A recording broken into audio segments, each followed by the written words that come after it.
ne bonogenda mu Buganda wano oyogerere bannaddiini baayo omu kwomu nga tonna twetondera wano mu Buganda oyo omala biki biseera bya mbulago kyova olaba ffe tusazeewo era njagala tutegeere bulungi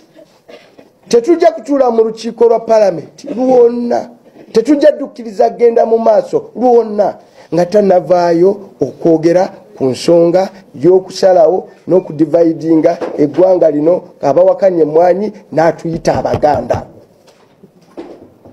nagezaako okudividinga palamenti ng'agikola ki agitematemamu ku mawanga era ekyo kyennyini kitegeeza no palamenti tugenda kubaayo bino ebyokufuluma palamenti ffe twabimala eyo stage twagibaako nti tujja kwekalakaasa tuveewo tugende twabikola luli ku baana ebyo byaggwa ku luno wali ku flo wayina okutufeesinga Abaganda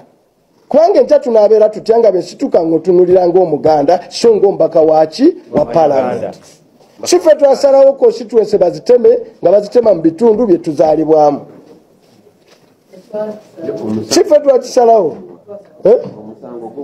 ate gwe omusango gwe guliwa gwe twaza okubanga tukiikirira Abaganda n'Obuganda abalima emmwanyi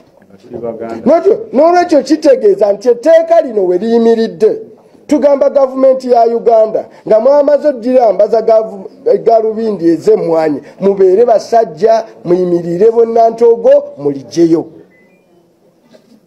kokase egamba olwaleero tirineteeka ekigendera kyalivuddeko ekinyusi n'omulamwa twagutegedde gwabadde gwa kutagetinga gurupu emu mu Uganda n'olwekyo terikyali constitution yaffe tetukkiriza kola tteeka kuyisa kintu kyokka nga ekigendererwa kijja kunyigiriza abantu abaki abamu n'okwawulayawula mu bannaki banna Uganda.